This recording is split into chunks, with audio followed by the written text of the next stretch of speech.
Is this not a mistake? Good evening, everyone. Welcome to Meeting of the Minds in South Florida. This is Paula, and this is Chris behind me. Everybody knows Chris. I do apologize for the very, very late start. We had some technical difficulties beyond our control. So welcome.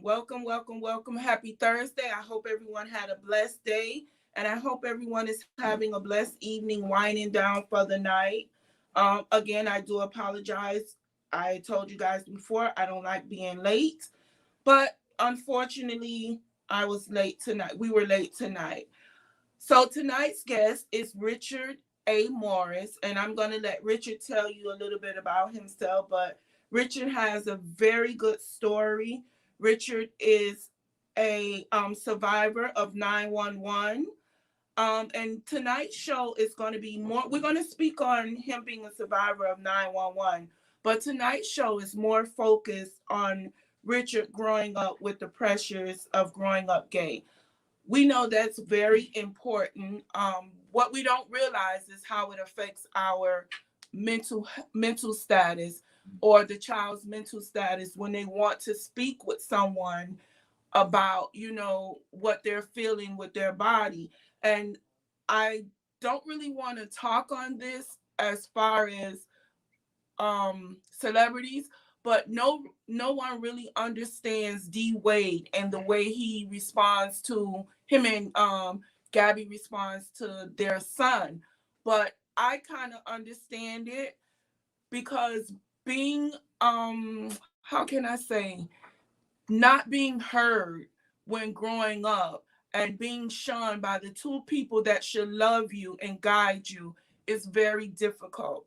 So I do understand what they're going through to make him feel as comfortable as possible. Number one, because he is in the media and they have no other choice but to protect their child and to make them feel comfortable, telling them, regardless of the media, we're here for you. So to me, this is my personal take on it. That's very important. I do have people in my family that are gay, so it's very important to me as well, because it's kind of like protecting them, like, hey, you got us. It's not you against the world, it's us against the world. So I'm going to introduce Richard A. Morris. He's also an author of a book.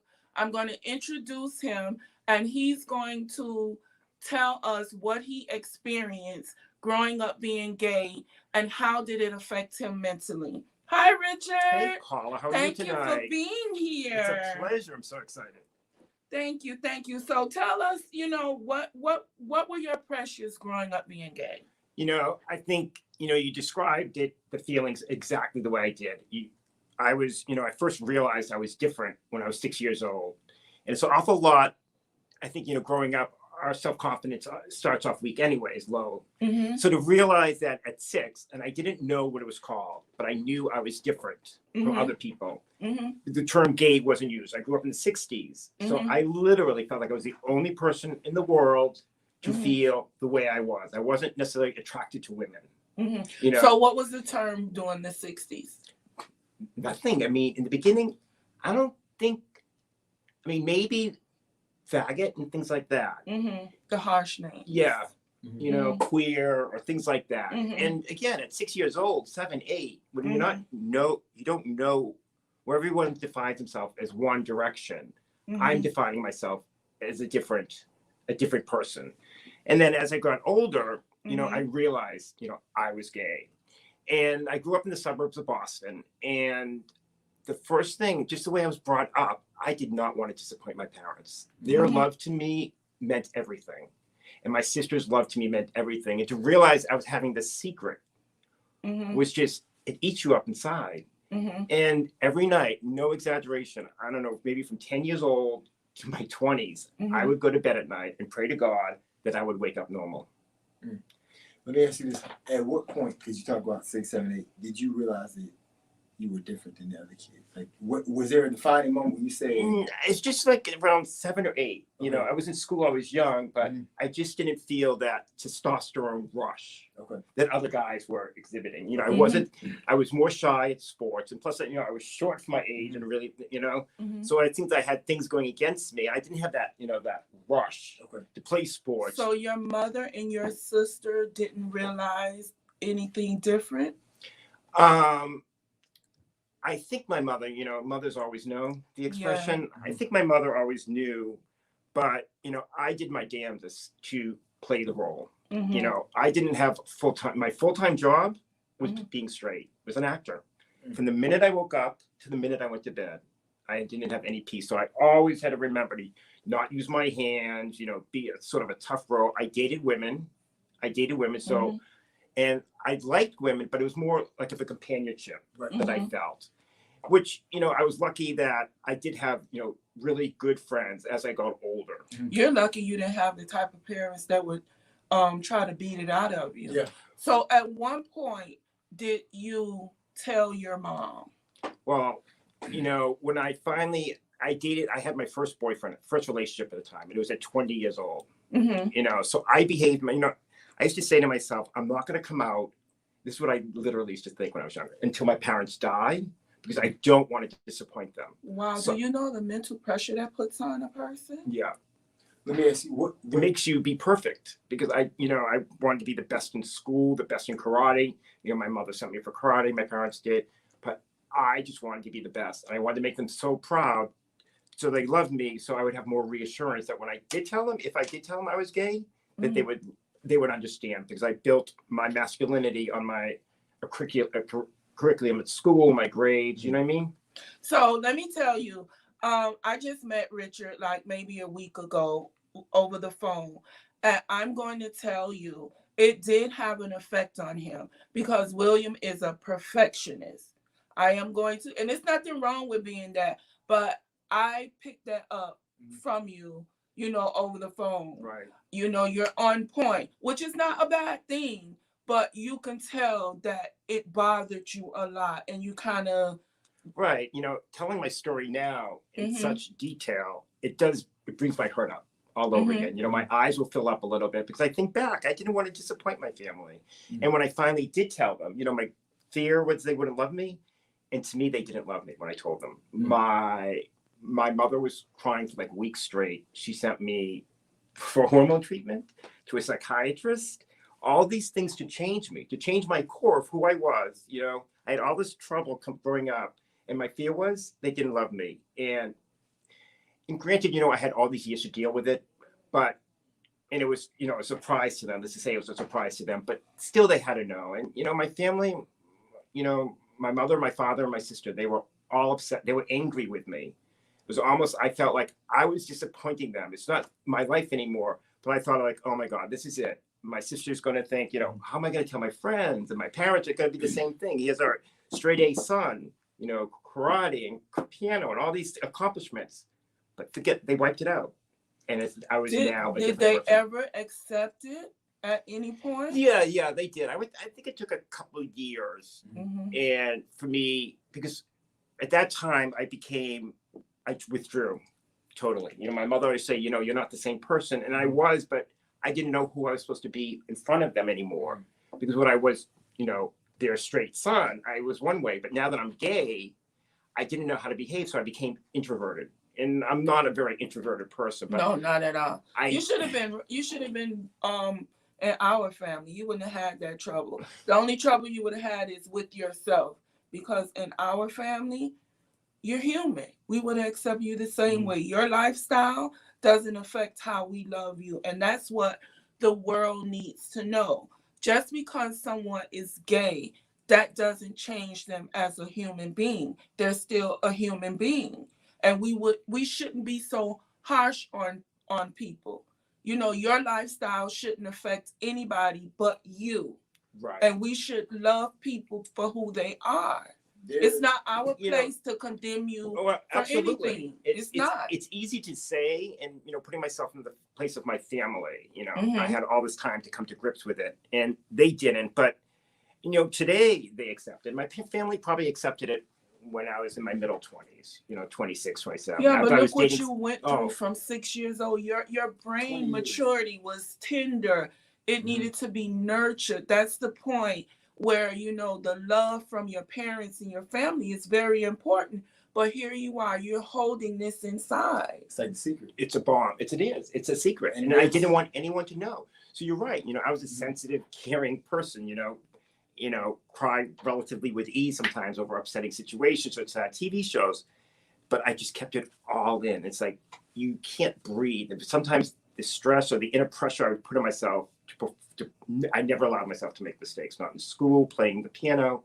And that's why I didn't like playing sports, because I didn't want to fail and be mocked. And the good thing, what I love about it is you were strong enough to get through it and be here today. You know how many kids today commit suicide because they are afraid to talk about it? You know, that's one of the reasons, you know, that I'm open about it, you know, because I'm sure, you know, even though it's a different time of, you know, it's a different time now to come out, but it's still, you know, for me, it just made me feel alone. I felt alone for so many years. But see, Richard, I'm gonna say yes and I'm gonna say no, because depending on where you're at, depending on where you grew up in the dichotomy, like I'm from Georgia, and there's been times when it's been more accepted, when it's not. But taking it back to 60s and 70s, that was a difficult time for you coming up. Right. I think even still now, one of my friends actually, he works for Uber Eats, and a guy texted him one night, and you know, he's just texting the guy back and forth. He asked him, he's like, "Hey, you know, I'm gay."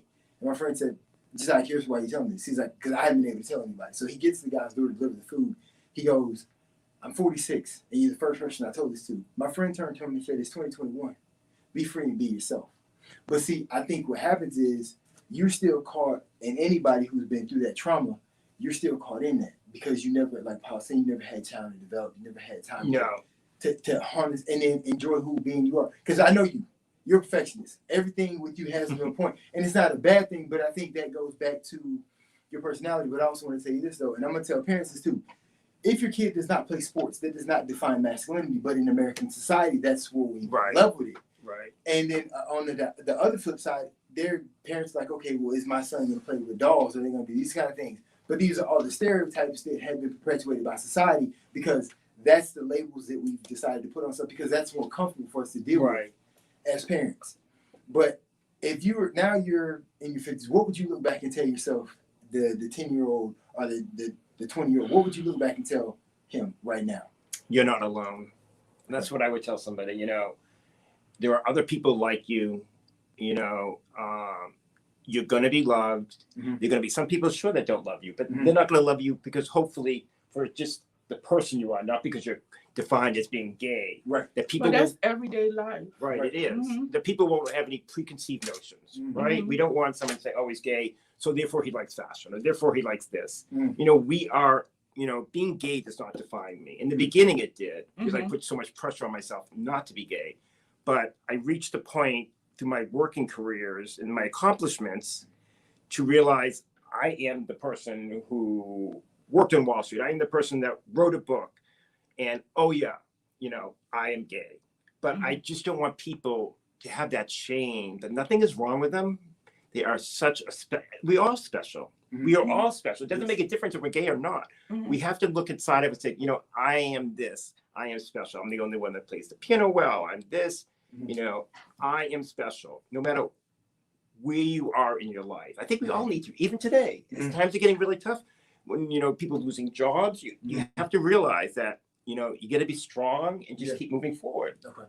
That is true. What did you find that helped push you forward? Because a lot of people, like I was saying, there's teens in California right now that honestly don't make it. California has the highest rate of homeless teens in the country because of the issue of them being gay and not being accepted in their son, and or not being accepted in the homes. What did you find was the main thing, the catalyst that pushed you through on a day-to-day basis? Because you are 52 now, and you've gotten older. Like, what was your thing that kept driving you forward? Like, what was the thing in your life? Because I think people need to honestly hear. You know what it is. When I was living in New York City, one of my best friends said to me, you know, Richard, I would never give anyone the benefit of the doubt of committing suicide because of who we are. You know, so I'm like, that's right. You know, if someone doesn't like me, then screw it. You know, I am going to be loyal to who I am, to who Richard Morris is. I am going to be loyal. I am going to keep trying to love myself, build my self-esteem, follow my dreams. Dreams are very important to me, for everybody, but I just set dreams for myself. And, by the grace of God, I have reached a lot of those dreams. And it just, again, helps me define myself, who I am. Well, you can't tell me I ain't a bomb.com and I'm not gay, but there are people that are not going to like me, and it doesn't matter to me. Right. It really doesn't matter. But that's when you need the confidence, hopefully as we grow up, we have a family that supports us and friends that support us. That builds our confidence. That tells us, my parents, I did grow up in a loving family, a lot of affection, and, my parents telling my sister and I that, we love you, we love you, love you. And I believed it. It was just, they weren't ready to hear that news of their son that was not going to get married and have children and make us grandparents. That's why I disappointed them. My aunt says we love the person. In our family, just how I said, she commented, we love the person. And my sister from another mother says, right, we shouldn't be judgmental. I love everyone. And that's how it should be. You never know what a person is going through. Just like he was saying, the guy that said to, who did he say it to? To my Uber Eats, my friend who drives Uber Eats. Yeah, because, just telling somebody, that was like a relief to him. It was like a, yes. The guy was so relieved, and I'm like, you're the Uber Eats guy. Like, I'm not knocking because he. Yeah, but so you know how you're holding something into somebody, and he figure, if I tell the Uber Eats guy, maybe I can tell somebody. Yeah, maybe I could tell somebody else, and the Uber Eats guy probably didn't judge him. You know me, I probably would have said, well, what's going on?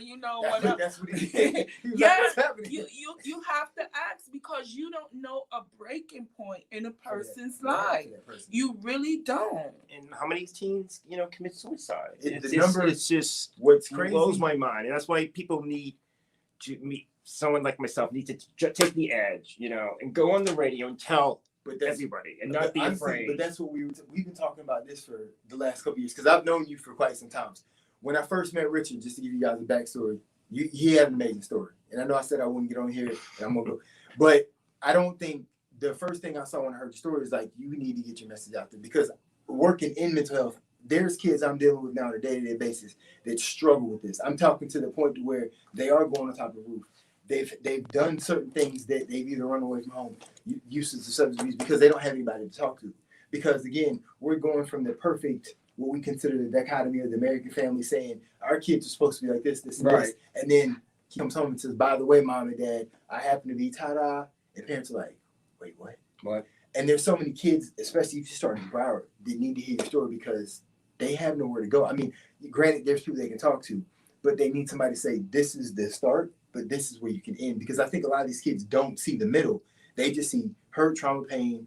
Is this am I ever going to get relief from this? Exactly. And I think, for me, I didn't, when I was younger, I didn't think necessarily I was going to get out of it. I felt trapped, but as I got older and I realized I wasn't alone, and there are good role models for me. I mean, we all want solid role models, whether they're gay in the sporting arena, you know what I mean?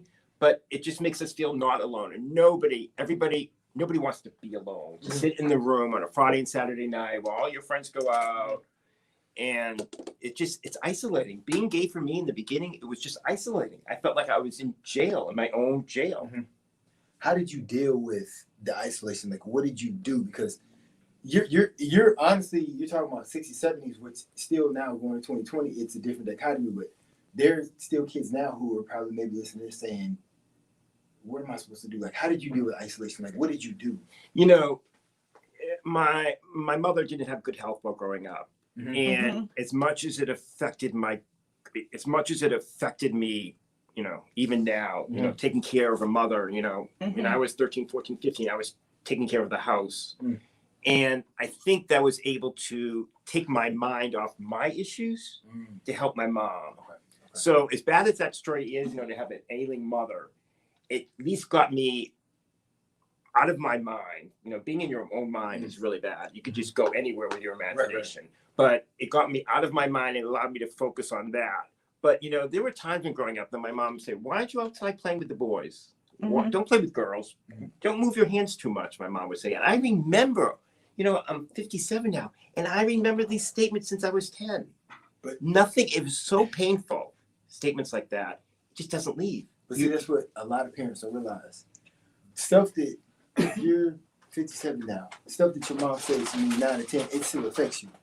Without a doubt. I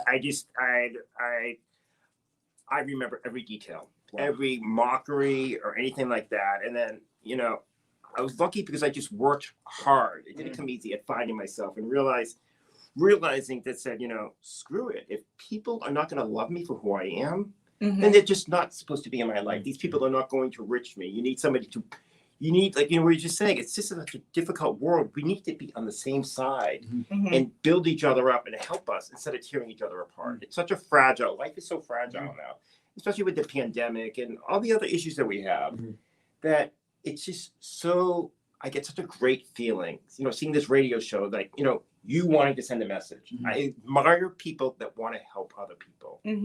You know, I just think it's admirable. Yeah, what happened is Chris and I, you know, working in the mental health and substance abuse field, we hear tons of stories.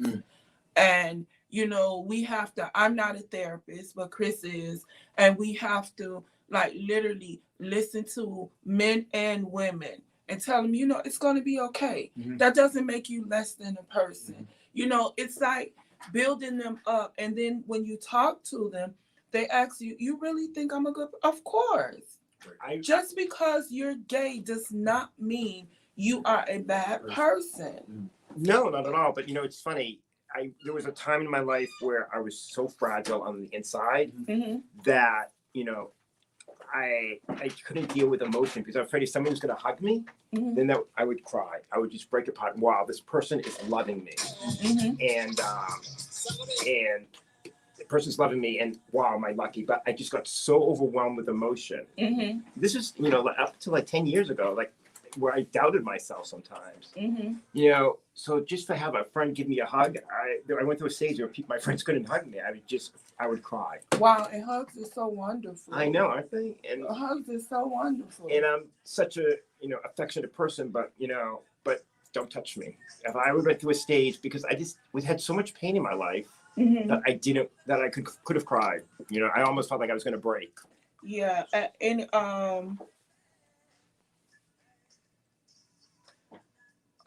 did at any point when you were going through this, at any point did you have suicidal thoughts? Yeah, I did. Chris is looking at me, but you know, it was a hard question for me to ask because I got emotional asking you. But I want to ask so whoever's listening would know that they're not alone, you know, that they're not alone. You know, there were times when I wish I would go to bed and not wake up.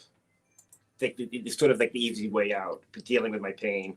But, you know, there were times I did think about, okay, I'm so unhappy. How do I end my life in a way that, you know, wouldn't be messy? But, you know, I did think about it, you know, and if a therapist asked me, I would say no, because I didn't want to get in trouble. No, but no. No, I'm going to tell you this. I know, exactly. No. I'm going to tell you this because I had therapy before and it was dealing with a childhood trauma. It wasn't molestation. It was just pain that I was carrying. But what I am going to tell you, if you tell the truth to that therapist, it heals a lot of those things, believe it or not. Because you're not suicidal now. Right. But it's like targeting. You just can't do the top of it. You have to target the problem. Right. And you know, it's funny because I'm always trained. Like if a teacher called me into the teacher's room or something like that, I would always be like, what did I do wrong? I was always thinking I was in trouble. I was failing somebody. So to be asked by a therapist, do you have suicidal thoughts? I was too embarrassed. I didn't want to disappoint. I didn't want to disappoint my therapist because I didn't want that persona or to me to be associated that way. But I did have that much pain. Yeah. You we'll talk later about that. But yeah. So we're gonna I'm gonna ask you, you survived 911 and you had health issues as well. So tell us about surviving 911 and your health issues.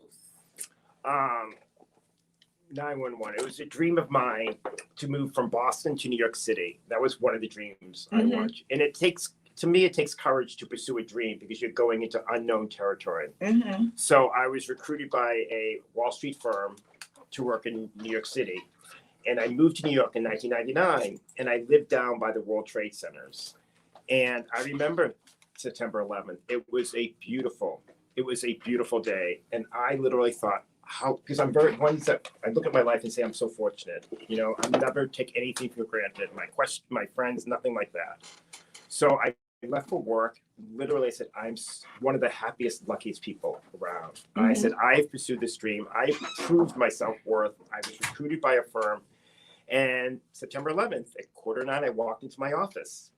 15 stories up, and I hesitate because it brings goosebumps to me still, but take your time. It was so out of sorts because I was in my boss's office and we saw paper coming down from the sky, and we're on the 15th floor, and I'm like, did we win a Super Bowl or something? Am I not aware of a sport? See that we won a championship? Put the blame on me. You thought it was big graffiti, right? Right. So, and then everybody started running. The building started shaking. Our building that I was in, because we were that close, we were about 2 blocks from the World Trade Center. So keep in mind, I lived 2 blocks away from the World Trade Center, and my work was 2 blocks away, just on different sides. I lived on the water. So all of a sudden, everybody went running into the conference room. We saw the plane in the World Trade Center, and we're like, it has to be a random thing. Okay, no one, because it's so unreal. Who would ever think of terrorism? So I went downstairs outside with my friends, and I literally saw the second plane turn around. I could see it, and then it disappeared. I'm like, where did that plane go? And then I saw it in front of my eyes. It was almost like a Godzilla movie. You see people running and bleeding. I mean, initially I had to run indoors because the impact was so incredible. It was blowing everything out. So I went outside, and it's just like I saw people jumping from the buildings to get to be safe. I had a staff of 40 people, and they wanted to go home, and I'm like, just go home. And it's just, I went into shock. I just shut down. I didn't feel anything. I didn't cry, and I left work really late at 2:00 in the afternoon. And when I went outside, my knee was up to my knee in ashes, dust, debris, and I was alone. And I wanted to walk to where I lived to go home, and only to find out that my building was closed. And I'm like, the phones were not working. So where am I going to go? There were people. I mean, to see these things, there were people jumping in the river, swimming to New Jersey, to think that New Jersey was not going to happen. Nothing was going to happen to it. But just people, all sense of thinking rationally left us. So why was your building locked? Because it was so close to the World Trade Center. They were afraid it had structural damage and was going to cave in. Wow. So I was so lucky. I was, friends with the doorman. And they allowed me to walk up 6 flights to my apartment, and I left my window open. I think we all take pride in our homes. You know what I mean? We decorated to bring us peace. Right. All the furniture, paintings, everything to make us feel at home. It has our personality. And they walked me up to my apartment. I opened my door, and I left my window open like half an inch, not even that much. Just a crack. My apartment was covered in asbestos and soot. All of my sheets, all of my couch, everywhere. It just went everywhere. And everyone said, I'm so sorry. I'm like, it's okay. I just packed an overnight bag, grabbed a toothbrush, and left. Did you look out the window? Pardon me? Did you look out the window? Yeah. What did you see? I lived in the water. Okay. So I saw people in the water, literally drowning to go to New Jersey. So, it's a good swim to go from Battery Park City, where I lived in Manhattan, the end of Manhattan. Wait, back up. You said you saw people drowning? Yeah. See, this is the part of the story about 9/11 that people don't ever talk about. They talk about the buildings, but they don't actually talk about people that actually went and saw this. It was hard for me because, so then I didn't know where to go. So I just walked, north, up in the middle towards Manhattan, like Midtown. I know there was no subways open. So was it like you and like a herd of people? Or Yeah. No, it was because some people were walking to Brooklyn and all the Okay. bridges, and I was just walking up. And as I was walking, I reached the World Trade Centers. I took pictures of the World Trade Centers still on fire. I mean, that's how close I was. There was a state of panic was just crazy. Mm. And as I was walking, I heard this banging, bang, bang, bang, bang, bang, bang. And I'm like, I didn't talk to anybody, but I realized people were making 2x4s to carry the survivors from the World Trade Centers. So I just stopped. I helped make some 2x4s to carry the bodies, but there were no bodies, In the papers were still coming down from the World Trade Centers and all the other buildings. So I must have walked for about 45 minutes, an hour, till I finally reached a subway in Chinatown. And I got on, and I had a hooded sweatshirt over my head, and I was broken out in hives everywhere. My skin just welts. I get like that too. So, and I sat. So a woman, an older woman that was sitting down, she goes, Richard, doesn't she know me? She goes, "Do you want to sit down, sir?" Mhm. And I looked around. I was the only one that came from the World Trade Centers because I was covered in the soot. You know what I mean? Everyone else was in their normal attire. I was just covered in the soot, all over my hair, all over my eyebrows, everything. So I sat down, and again, I hadn't spoken for about an hour. And the woman, and I just remember this so vividly, she put her arm around me, and she goes, "I'm so sorry for your loss." And I just started crying and crying because that made it sink in. Because other than that, I was numb. And then just her warm and caring demeanor maybe let some of the pain through. Mm-hmm. But, I had to be numb for like a month. I couldn't go to work for a while, even, when the stock market closed. But then when it opened, I told my boss, I just can't come back. I just, I had no clothes. I had nothing. I had to buy everything all over again. You could imagine leaving your house. You don't take a suitcase. And a toothbrush. Don't forget. You took a toothbrush. I'm proud of you. You took a toothbrush. My toothbrush, my saline, and my sleeping pills. That's what I took. But you're like the first person in my life that I've actually had a chance to sit down and talk to about like that was there, because the reports. Because I remember my parents actually were in New Jersey during the time. They were trying to come down, and I couldn't get in contact with them for it was like 3 days, and I was literally freaking out. And I remember I was a freshman in college, and I remember everybody was down in the dorm area watching the TV. We stopped. We didn't go to class for about 3 days. Nobody. I remember that moment so vividly, and I wasn't there, and you went through it. How did you deal with the trauma, like moving forward? Like, because that's major PTSD. I have it today. I have really bad anxiety today. I always, by habit, for some reason, I just look up at the sky sometimes. If I hear a loud plane, it just brings me back, But I think, like I said, I was numb. I didn't feel anything for like a month. And I had no home. I had to stay on a friend's couch, who lived by the Empire State Building, and that his building was being evacuated multiple times because of death bomb threats in the Empire State Building. So again, I would be leaving in the middle of the night.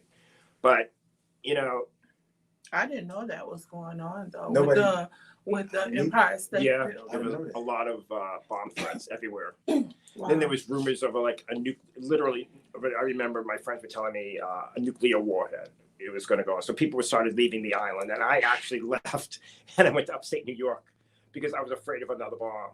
Because you just lose all your rationale. You know what I mean? But you have to, because the impossible just occurred. The impossible, the biggest disaster. On American soil, I think, was that day. So how can you not think, okay, there's going to be another bomb that's going to go off. They're going to still try and kill more people. Because then we found out there was another one towards the White House, the Pentagon. You know what I mean? Oh, yeah. So, and these rumors were just flying. But you know what's crazy? In the Upper West Side, in Upper East Side of New York. Mm-hmm. Life went on. It was fine. All the smoke was blowing away from Manhattan. Mm-hmm. They had no smoke. They were Mm-hmm. eating lunch. So it just sort of made us feel isolated. And then a year or so later, the towers were on fire or emitted smoke for 10 years. But I was here for another 5 years before I moved to Florida. Mm-hmm. So for 5 years, I breathed that smoke 24 hours a day for 5 years because I worked on Wall Street and I lived across the street. So I would go to bed 2-3 years later. The wind would change direction and bring the smoke into my apartment. And I would wake up coughing out of a sound sleep. That's how debilitating it was. So I noticed. So you got a chance to go back into your apartment? Yeah, it took about a month and a half. Okay. But then I had to leave because they still found asbestos 3 times. There was still asbestos found in my apartment. And I knew, I would joke around and say, I'm going to die because of this, bringing all this asbestos in. And sure enough, like 2 years later, I developed bad asthma. And then I developed first reflux. But then, I still have it. So it's gotten so bad that it's like pre-cancer in my throat. It's called Barrett Syndrome. So it's, I want to say I am a survivor because I'm just not going to let it stop me. You know what I mean? I still work, I still do as much as I can to stay active because I feel like I do have a message, the expression, God doesn't give us anything that we can't handle. And it's true. And as long as we share our stories, then people won't feel so isolated, because, the World Trade Centers, it's just like, no one can imagine what I went through. And plus I had 2 friends from Boston that died on the second plane. So I had 2 close friends that died. And it's just like, and I think one of the most saddest things, you used to listen to the TV, and I think it's 2020, they had an episode of people leaving messages, calling their spouses from the World Trade Centers and leaving messages of saying goodbye. I mean, can you imagine like a spouse and their children hearing their father or mother saying goodbye and just hearing the end of it? I remember sitting at my desk at work and listening to 99 Jams. And I heard James T screaming out on me, "Oh no, it's another one." Wow. And that's when we all cut on the TV at work. And it was the worst feeling. And Cookie's godmother birthday is on 9/11. Wow. Yeah. What's crazy? We all can sit here and talk about where we were that day. I don't know any other major event. Right. That you could say what I was doing and where I was at. The exact time when everything went off. And it's crazy. I'm even thinking about me still sitting on the couch listening to you talk. Because we were watching the TV and I kept trying to call my parents because they were in New Jersey and they were trying to leave and they would come back down. And I was freaking out because I didn't know where they were at. And this is long before you actually had cell phones. And I remember my mom called me like 2 days later, like, I was like, where were y'all? She's like, oh, we were coming back from New Jersey. They were stuck in traffic. Right. And my dad said they almost ran out of gas because everybody was trying to leave at the same time. Right. And I'm sitting up here going, like, the magnitude. And then 9/11, then we had sports that weekend. I remember the events that went on. And then now it's like, I talked to my son about it, but the magnitude of what happened, it doesn't seem like it's like something we just kind of, people still observe 9/11, but it's like we glaze over it. But everybody was on pins at that point, everywhere. Everywhere. Yeah. That I just couldn't sleep. I couldn't sleep. Mm-hmm. And I was just getting in my own head, getting depressed, thinking about things. I wanted to go home to drive back to Boston, but I just didn't feel safe doing that. I was just so out of sorts. I didn't have a home, so I just didn't know where I belonged. And I was, you feel all alone. What did you do during that time? Like, what was because obviously, how did you cope with that? Because that's a major historic event. I don't think, I almost like to say I didn't cope because PTSD, I think, came from that. So many people suffered PTSD and became defined because of September 11th. So the feelings we were feeling, I didn't know it was PTSD because I didn't put the two together. It wasn't during the time. It really wasn't defined. And I was just crying. You cannot. Just little things would set me off. And a nice day, and I just start crying. Be honest with you, I think PTSD, they came around, like I want to say the last 9 or 10 years. I met a lady that actually she has a service dog. She was a firewoman from 9/11. And even in the store, the fire alarm was going off. She completely just didn't know what to do. She had to leave because if she hears certain sounds, she has flashbacks to 9/11. I know people that, like, literally like yourself, their planes fly past. They can't deal with it. You know, I would say, you know, they developed the Victim Compensation Fund. Right. And where survivors who had mental health issues or physical issues were compensated. And I did get compensated, you know, and I continued as my illnesses develop, whether it's high blood pressure, osteoarthritis of my bones. You know, I got osteoarthritis of my bones 10, 12 years ago. For a man to get osteoarthritis, it's rare. You know, usually older women. But for a guy to get it, hey, watch it. I know. He's like, you got it too? Yeah, he looking at me. I'm not coming back. I'm not going to be invited back. Rich, stop sliding over. Hold on. But you know, they did compensate me for my asthma, my GERD, and as my illnesses develop, you know, I just keep in touch with the attorney. There's still money to be available. You need the right attorney. Why?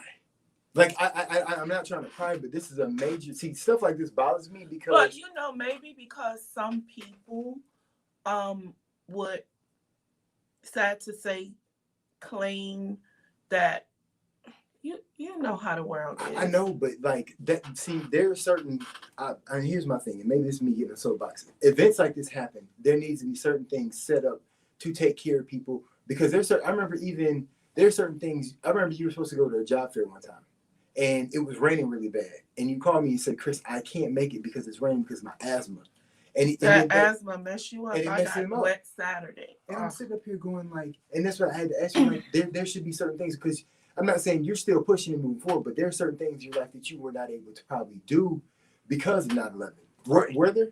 Right. Okay. Yeah. You know, and I got afraid to travel for a while to go on a plane. You know. What was it like the first time you were on a plane? Just out of curiosity. After September 11th? Yeah. How did you get on the plane? Because I know people now that still will not travel because of certain events that happened. I was really anxious, and it makes you really superstitious. You know, you're sitting in your plane, and there's like a plane problem. Is this a message? Should I get off the plane? It just makes. Was it Final Destination? Was that the movie where the plane crashed? Was that? I don't know. There was a movie where the guy had a vision the plane was going to crash, and he got off the plane. I need to keep like really focused, really focused, and not let my mind wander. Because if it wandered, I would have been off the plane.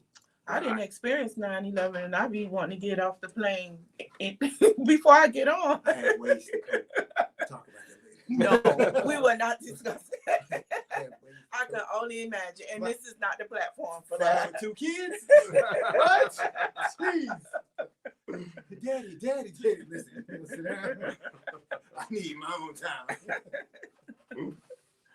But you know, I'm still suffering from September 11th. You know, but. What can I do? I just continue to I pursue my dreams. I just continue thinking of new dreams, pushing myself out of my comfort zone. You know, sometimes with my anxiety, it's really easy to stay at home, but you know, you push yourself. At least I do, because I don't want to be a victim. You know, as much as I am sometimes be a victim of September 11th, and you know, but I don't want it to ruin the way I live my life. So how do you get out of a victim mentality? Because so many people will say, this happened, and I'm not going to do this because of X, Y, and Z. How do you get out of being a victim of circumstances or a victim of a situation? I think I turn it around and I say, I'm lucky. I'm alive. You're blessed. I am. You have to, because it's, you know, glass half full, glass half empty. But I said, I'm lucky. You know, I have a family I'm close to, you know, I have a job, you know. I'm healthy in a sense that even though I'm having health problems, I can still get up, I can walk. I'm not dependent upon somebody. So that's how I sort of turned it around to move forward. You know? How did you end up in Florida? Just out of curiosity, because I know people are asking like New York, Boston. How did you end up down here? Well, after September 11th, I like 3 years later, I said, I've had enough of Wall Street. And that, because I didn't get any relief. I would always see where the World Trade Centers were. You know what I mean? They didn't build on it for years. So I changed careers into the hotel industry. And I worked for a really cool hotel chain that was around the country, around the world, actually. And I got a job offer to work for two very nice hotels in South Beach to be in charge of sales for them. And I loved it. I loved I love meeting people. You know, I Mhm. define, you know, someone once asked me, Richard, how do you define success?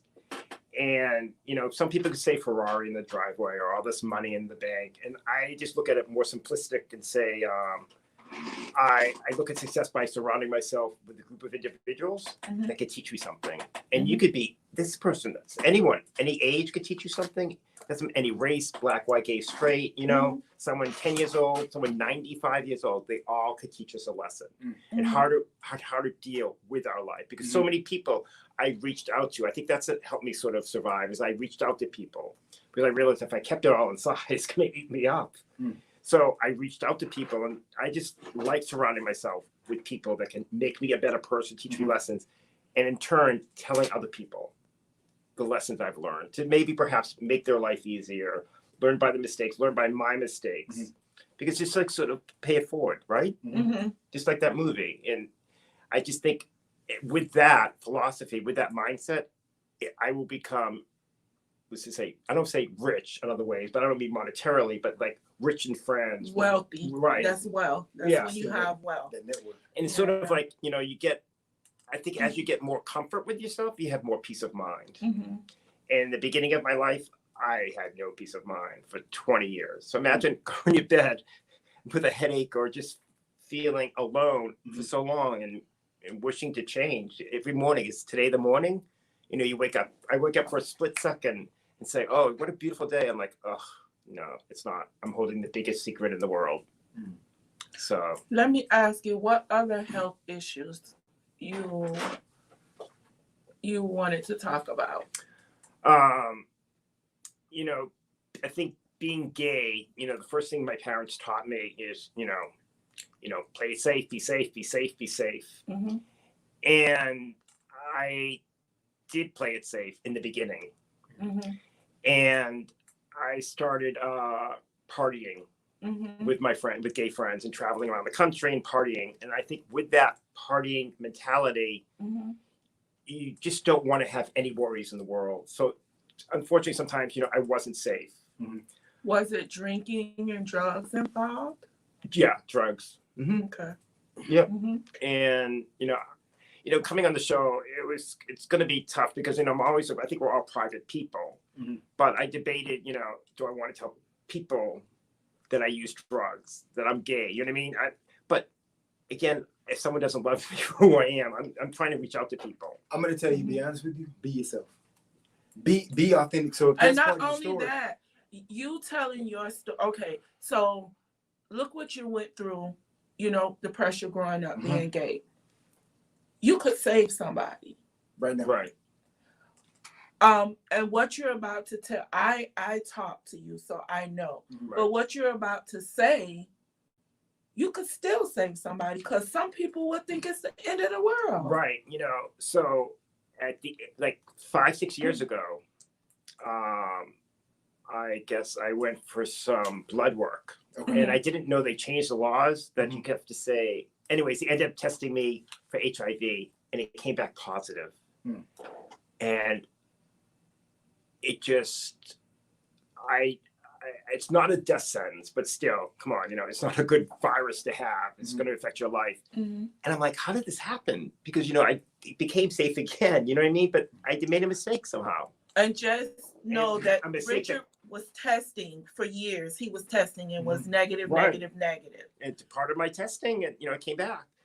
And a lot of people go into denial. It's like, well, you know, I'll be fine. I feel fine, you know. And I got put on medication right away. You know, my viral load was really high. And you know, it's funny, I was in shock. I found myself in shock again because you told this news. After all you've been through. Have so many health issues. To have another thing to worry about.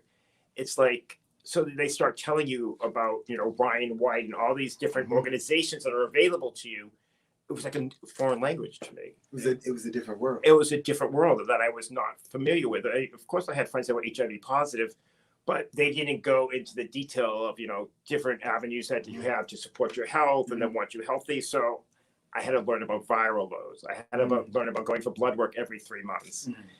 And so, you know, it was just another thing for me to either go in denial or just continue to go through And it, work face through it. it, and face it. Let Because me ask you a personal question. Did you, at this time, did you tell your parents eventually? Did you have that conversation? Did you have to get up enough courage to make the phone call? or Anybody in your family? I'm very, very fortunate. I'm very close with my sister. Okay. And if I didn't tell the secret to somebody, I would have lost it. You know, I have all my other secrets and I worked on those. But to then have someone you're close to in your family and not tell them, when I need someone to say, how are you feeling? Do you need anything? You know, how was your blood work? I told my sister right away. And, Yeah, and her reaction was fine. Her reaction was like, you know, there's medication, and you know, so because of the medication, people aren't necessarily, I'm fine, you know, but it's still being HIV positive and the medication, it's still hard on the body. Right. So I always have to get my liver function test, you know, all this new terminology for me. I had to learn. My Aunt Val is the one, and my cousin Erica is the one I tell all my secrets to.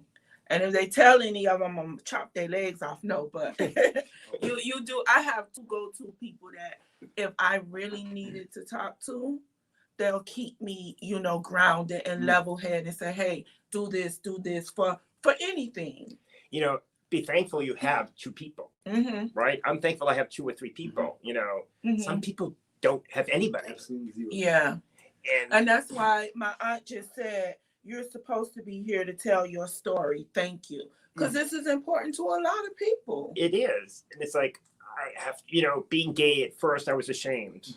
But now I'm not ashamed because, like I said, being gay doesn't define Richard Morris. Yeah. I am defined by so many other avenues. Say that one more time, because I think people miss that. I said, being gay does not define Richard Morris. Having HIV does not define Richard Morris. And using drugs does not define Richard Morris. Well, I have to honestly say, because, you know, I did allude to it a little while ago, I started using drugs more. And then it was for me a vicious circle. I didn't drink. I just, you know, I used a couple drugs. And when I started getting all these ailments and health issues, it's just like you want to escape. And unfortunately, I started escaping too much. You know, he said too much. Too much. So I just became a vicious cycle of using drugs, and I realized I was out of control. Yeah, I realized I was out of control. The drugs were affecting my life. I wasn't controlling the drugs any longer. They were controlling me and controlling my behavior. I did things I'm not proud of. You know.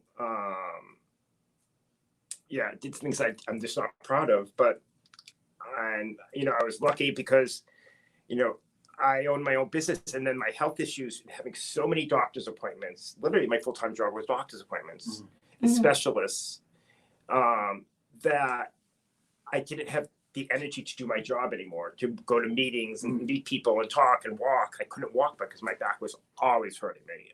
It's really bad. So I just, just started partying more and more. And then I almost became homeless. You know, here I was. You survived all of this stuff. Right.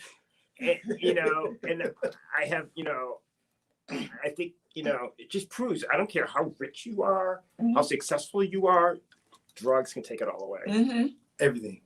And, you know, becoming almost homeless, you know, I had friends, so thank God I relied upon them. And I go to AHF. And I went to go see a counselor, and they go, Richard, just stop the drug use. And he goes, you're going to lose your life. And from that day on, that was November 13th, 2.5 years ago. Wow. And it just clicked. And then I actually, you know, I needed to aggressively take control. I couldn't do it by myself. You know, I wasn't strong enough to say, okay, I'm just going to stop. I needed help. So I went to Broward House. Hopefully, I'm going to let you tell what Broward House is, but hopefully we can get someone from Broward House in here to talk about what they are, what their purpose is, because a lot of people in the community does not know these places exist and help is available for them. So go ahead, tell them a little bit what Broward House is. You know, my counselor told me to go to Broward House, and I said, what's Broward House? You know, and I didn't know. And I went for an interview, and they are so many things. I hope I could describe them correctly. They're a place for people that have HIV, a drug problem, and it doesn't make a difference if you're gay or straight. The qualification to is being HIV positive. Right. Is it for men and women? Yes. Men and women. Mm-hmm. All transgender, everything. It's a 6-month substance abuse program that's in Broward County that is funded through like Ryan White. And anybody that's HIV positive, they offer also outpatient, inpatient, but they can stay there for a period of time. There's also people that can actually stay there for a longer period of time. They have if need be. Right? well, no, there's people that have been living there some 10, 15, 20 years. That's how big of an organization that they are. But that's assisted living, I think. But it's still, but those people, it's still it's still Broward House, still part of Broward House. I mean, it saved my life without a doubt, because I went in there and I stayed for a little over 6 months. And the program that they have is, you see a therapist 3-4 times a week. You go to groups, meetings, and they design it that they don't want you as the person to worry about anything except getting clean. Recovery. So they would drive me to my doctor's appointments. I would get all my medication. I would go to my focus, I go to my focus group. So my only concern or worry was not about eating or a place to sleep. It was just getting better. And it was tough because, it made you do a lot of soul searching, How did you meet Chris? One of the better days of my life. This guy, he's being generous. I have my version. I'm going to tell you your version, and I'll tell my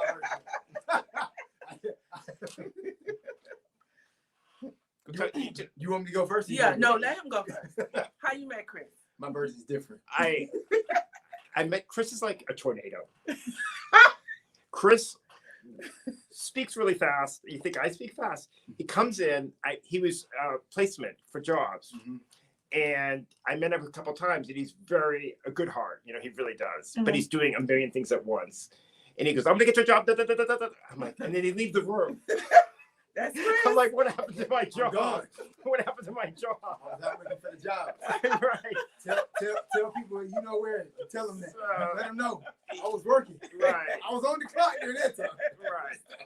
I mean, he was resourceful. He has a lot of connections, But when I finally did catch him the 5th or 6th time and sit him down, then he helped me find a job. And he was relentless on that. So I'm grateful that way. So my version is, yes, I am a tornado. I would say I learned more about survival from people at Barrett House than any of the clients that I've had. I mean, besides Susan Anthony. I actually fell in love with the program because the clients at Barrett House, there's a lot of them that are very resilient. I got your resume, and I took it to some people, and they're like, well, he made this up. And I'm like, based off of what? Well, there's nobody who has some type of qualifications at the Barrett House. I said, based off of what? He called me. He said, I have a book. I'm like, really? And I remember at the time, the clinical director's like, she's like, Chris, come on. I said, I got to show you. So she pulls up the website. His book is right there. So I'm like, we got to do something with this. He's like, I don't think so. No. I said, no, we're doing something with this today. No, Chris, I just wait. I'm like, how much does this cost? He gave me the cost. So we started making calls to the publisher. I was republishing the book. Everything. We went to several different places, and we finally got a little bit of funding to try to help out. Yeah. And I was just excited because this was like the first time I've seen somebody who actually had something that was not an idea and had it on paper. And everybody that came after Richard they were the same, very thorough, but they just had bumps and bridges and stuff that just fell off in life. And they still were able to get back and try to finish. That's why I wanted him to tell his story, because all he went through, and it gives me hope. And I haven't gone through half of it. When I still have your resume. I actually still have it. And when I was looking through it, I remember somebody literally told me, well, there's no way he worked at all these places. I'm like, based off of what? He's had better jobs than I have. Maybe he just has had better luck than you. He's also relentless. But just because you come from a place, that don't mean you haven't been certain places. See, that's the part, because I'm going back to stigma. Because people hear HIV, they hear drugs and this, and people connect lifestyle. Well, if he's this way, he's got to be this way. You got to be this way. And that's the one thing I kept getting when I would say tell people about Barrett House. Well, do they have people sticking needles in their arms over there? Are they doing this? I'm like, no. Because people automatically have this idea in society that this person equals this, they equal this, they equal that. That's why I asked you what defines you. Right. And, going into Broward House, they have, black, white, It's everybody. it's everybody. It's everybody. And I didn't go in there because, I have a resume. I didn't go in there with any attitude. I needed them so badly. Mm-hmm. I went in there open mind. I participated. I went to all my group sessions. There were Mm-hmm. 5-6 groups a day. Then they bring us to NA meetings or AA meetings. They have really good lunch. Right. Chris would always want to visit me during lunch. I was there, was it Monday, Wednesday, Friday? I always had lunch. If you couldn't find me, I was in the cafeteria. And they had This is the only place that Chris is not walking in with a big bowl of something to eat. The only place. Board meetings, Chris got a big bowl. I can't with him. You eat I everywhere. have to. So, we're getting close to the end. Tell us about your book. My book, that was truly a dream come true for me because I found growing up, it doesn't matter if I'm gay or not. Mm-hmm. Growing up, and when you enter a relationship in the beginning, Mm-hmm. your first relationships, as beautiful and perfect as they are in the beginning, at the end, when they end, it's like a bullet to the heart. Mm-hmm. It's true. You have heartache. Your heart hurts. Yeah. When you go into a relationship open and trusting and love, that if it doesn't go right, then it's true. You have heartache, heart pain. You be dizzy. You have all kinds of blood pressure, calling people, texting people, craziness. Right. That's a whole nother story. I had 911 on the speed dial. Wow. But so I found that, I think it's related to my bad, having not good self-esteem, that when a relationship ended, or I really wouldn't I wouldn't be a 50-50 partner in the relationship because I didn't want to rock the boat and have them leave me. Do you think that went back to your childhood? Yeah, without a doubt. Yeah. Thank you, Mom and Dad. You're welcome. After my second week of feeling some kind of way, I turned into Brunhilde. You better watch out. But No, I'm I just wrote this kidding. book because I had a broken heart, and honestly, I thought of ways, this is just too painful for me. I can't go on sometimes. Mhm. But I found when the relationship ended, instead of being more, I would like to say mature about it and saying, okay, I would always blame myself. What did I do wrong? Maybe I did this. Maybe I took him to dinner too much. Maybe I didn't call him enough. How did I end this relationship? It just wasn't the right person. I know, but I didn't realize. I always put the blame on myself. What's wrong with me? So I never said, okay, well, so then I realized, the more I spoke to other people, because when I get depressed, I don't eat and I don't sleep. I just lay in bed and lose weight. Some people overeat, oversleep. So I suffered from those issues and I was like waste away. And I realized that there were so many people that had. I won't eat for a couple of days, but then I was like, he ain't worth it. Let me go treat myself. I wish I could have done that. But again, it just ruined my self-esteem. You just dress up and feel good and go eat a nice dinner all by yourself. And charge things. So, but I didn't want people to go through the same pain because I realized, hey, there's nothing wrong with me. Just like being a gay, you could do the same parallel. There's nothing wrong with me. I am special for somebody, and if someone doesn't appreciate me for my qualities, then they are not the right person for me. I think the great thing about your story, it's like there's so many sections and so many layers, but you're touching so many people on so many different levels. He's touching people from every angle. We worked with at one time at the Lake Sunday Center where we had a lot of women who were getting out of relationships. And I can't tell you how many girls that came in there like, oh, I took a charge for a guy. I'm like, wait, what? Well, he told me he loved me. And I'm like, so. I ain't taking no charge for no, bro. I understand. And then I'm like, so where's I'm asthmatic, so I can't smoke in prison. I'm going to be crying all the time.